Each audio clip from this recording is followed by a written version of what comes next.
Good morning from Lodge 374. Hailing from the East, Brother Williams with a PhD in Freemasonry. Also, a PhD in Masonry and a PhD in Metaphysics. My Deputy Grand Master, Brother David Wicker Jr., is a worshipful master of our lodge under the Grand Lodge of Minnesota.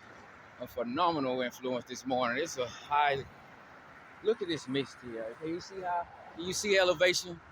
Since how it works with elevation, can you see elevation? Right? Can you see elevation? Yeah. So a lot of us in Freemasonry, we're double brothers, and a lot of the times we get to interact with the community, and we get to divide over. You'd be surprised probably how many differences we get to divide over and find ourselves each taking the accountability, responsibility, and accepting duties and obligations that we ought to fulfill that are reasonable, right? Uh, and you know, we can look at it, give me a little bit of practice in right quick here with my legs. Getting to walk in this morning. I train every morning though. I train every day. Yes, I'm a martial arts practitioner, Tai Chi instructor, certified yogi, Kung Fu student, Muay Thai boxer as well, grappler. Yes. So these kinds of things energize me, make me feel convicted. Yeah, it puts me in a state of thought to where I say, hey, great guy, look at you.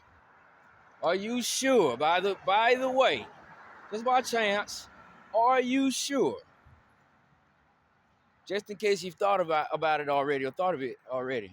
Are you sure you don't know any appreciation, signs or gestures or momentum, if you will, any kinds of thanks or gratitude to any human being in the entire globe for this great look you, whether it's someone else's opinion that is a different one or not, what it is that you think of yourself, which is that great person, right, that's well and alive today, this morning.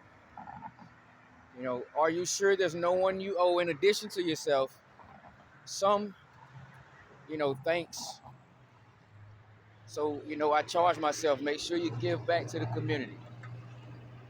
So I give back to the community, and in that, of course, along the degree philosophy, I delve deep to figure out more about the community.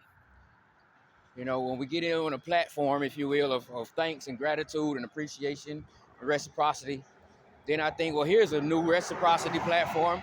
Here's a new platform. It's full of thanks and gratitude and reciprocity. What can we discover here? Or explore, rather.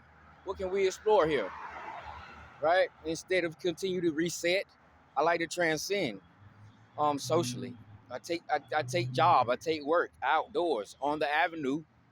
I still work capital, cosmopolitan, professional scholar student. It's not just in a class and on the clock in some pay scale or payroll budget. I do it anyway. And fraternity members tend to be compelled or inclined to as well. And those are leaders and scholars I gravitate towards. And those are also social science discipline studies I gravitate towards from my study section, personal study section. So Freemasonry, as a whole, has done a lot of good for us. It's done us, a lot of. It's done us a lot of counseling, training as well,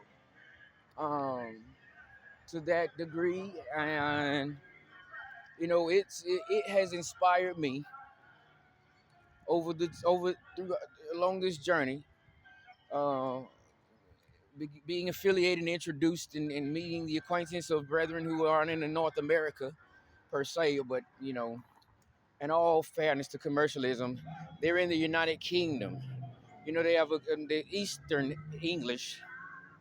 I took British English in college as a foreign language. I had to take a foreign language. It was essentially the prerequisite package, even for a broadcast journalism major, which is what I am, broadcast and journalism major. And so yeah, it's Freemasonry is taught and teaches skill, discipline, longevity, longing, how to miss someone, submiss, premonitions, acceptance, durability, endurance, emotions, emotional intelligence, and these things. And so um, it's just on that philosophy that I'm very elated, frankly, and ironic to bring just a morning greeting here from the Lodge 374. I got a lot of brothers in the Lodge, teach a lot, and that goes a long way, those words, because the teaching, I'm not just talking about lecture, but how I've implemented and probably incorporated, innovated, you know, these things that in coordination with a lot of things that I personally gravitate towards as an artist. So I'm glad that I can feel the nice outdoor fresh air, it going in and out of my body. I'm uh,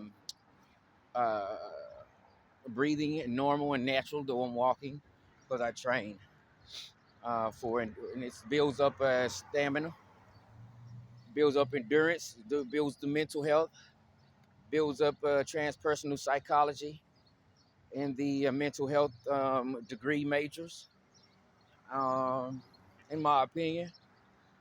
And I hope to see another good day. It's rained here so far this morning. I don't know if it probably was overnight. It's not raining right now. And I've been up since 5 something this morning getting my training on. After a nice workout yesterday at the school, had a nice workout, the Wing Chun workout yesterday, last night, and I enjoyed Tai Chi workout earlier in the morning as well this morning. My Tai Chi, yoga, uh, some physical fitness too. You got to do your weightlifting. You got to be physically strong as well, build your muscle mass and things like that. Um, and my upper body, my lower body. So yeah, got a good breakfast in. Made sure I got my Muay Thai um, exercise in, and I'm breathing. I don't worry about my legs moving, my body's moving, and my body's got to do that. So let me monitor how I breathe. I make sure I breathe normal and my body moving is in my psychology as a psychology student. The body intrinsically breathes. That's nothing I can monitor or govern or control or program. So I literally, consciously just obliterate it, eliminate it out of the equation, and focus on the body because stress is going to be there, no pain, no gain. And it's not those little bitty moments of pain or which are more like just discomfort. When you take a real hard hit impact wise and physical, that's the example we mean when we say in a Dick Datsy way, no pain, no gain. We're not talking about aches and soreness. That's not no pain, no gain. No pain, no gain means no pain literally. And so I work out. I don't worry about my body breathing because the body intrinsically breathes. I don't focus on monitoring how I breathe, pacing my breathing. That suppresses my body's ability to function independently. in my opinion, right? So I don't focus on that, right? The body's supposed to breathe. So I'm walking, and there's the different ins and outs of just the environment, the physical environment, whatever it might be. I just let it be. It's a part of the challenge. This is a no pain, no gain kind of regime, if you will. So as I go and I'm breathing, I don't try to work around and try to make sure that I can still breathe. My body is going to breathe. So when it breathes, it breathes. And when it feels like I can't, it's not because I can't breathe or I'm out of air. It's because there is a real challenge in the physical environment as it encountered me. And I expect to surpass the expectations therein or thereof. So, and over time, my stamina builds up, my confidence builds up, my consciousness builds up, and it sharpens because I don't pay so much attention to the sublime teachings of the psychology major class when I'm enjoying my personal self on my leisure time. I let myself thrive and come back and with respect to those studies because those studies are not toys, they are not games, right? Not everybody's cup of tea is this way, right? So, um, it's gonna be a full one for brethren all around. Even for my second team, my Hawk line. My Hawk line is gonna do some attempts to monitor or assist me as usual with panting and it is sort of succumbing and feeling like I look good while I'm working out. And my body's not going to benefit diabolically. My proteins are going to be distorted. Everything's going to be retarded. Nothing's going to go according to the way I've eaten it on my table, to my diet table. When I get out and start to manipulate my body's cardiovascular, momentum or movements or my body's physiology.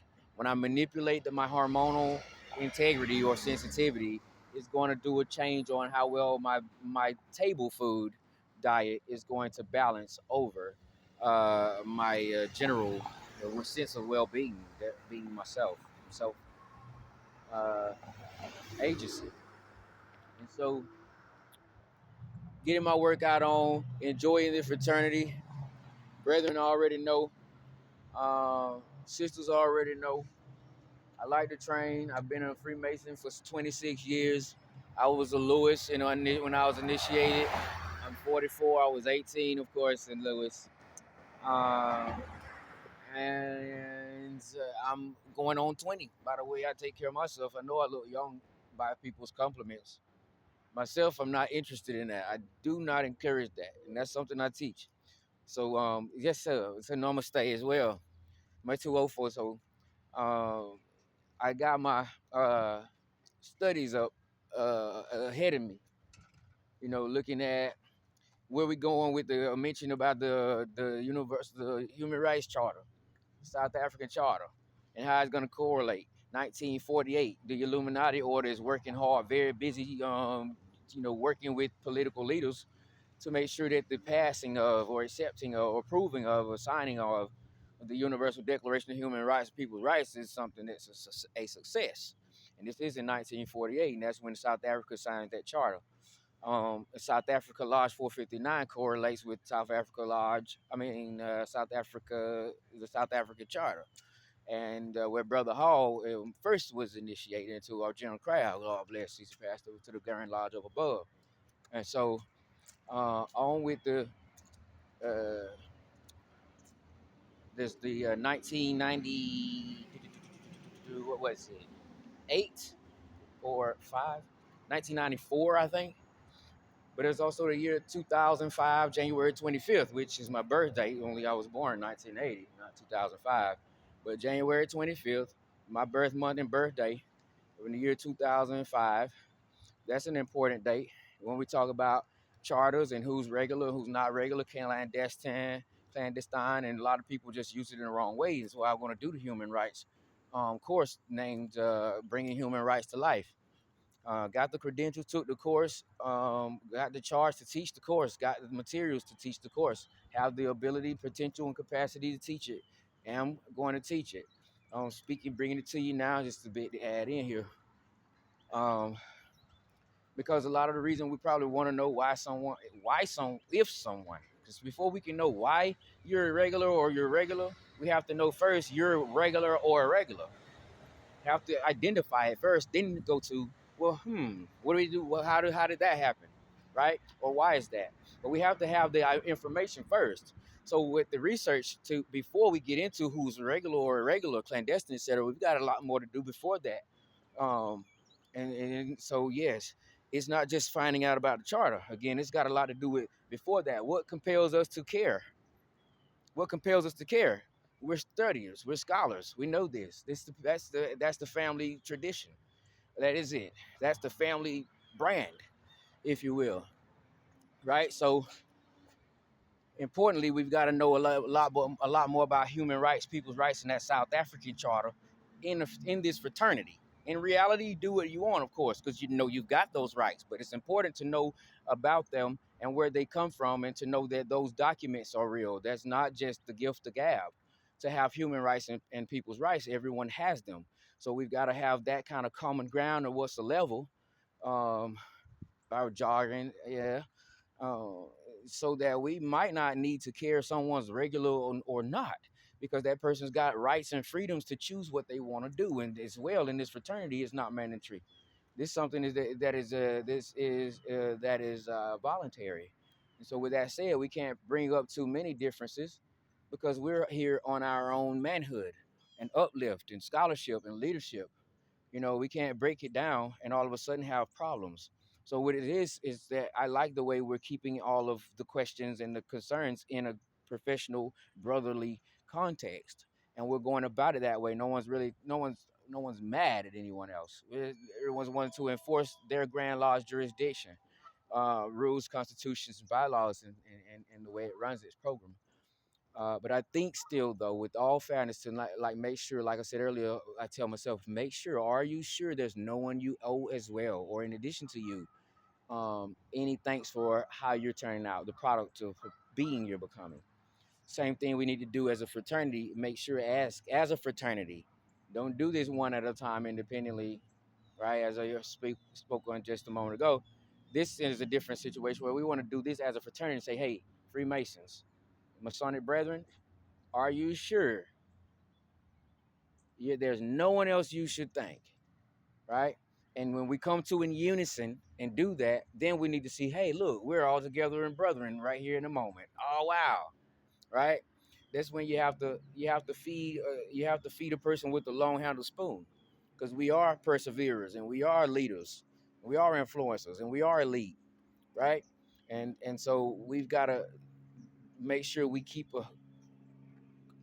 a monitor, right, an eye on how we in the fraternity um, manifest, and from one function to another, so we can be aware of the latent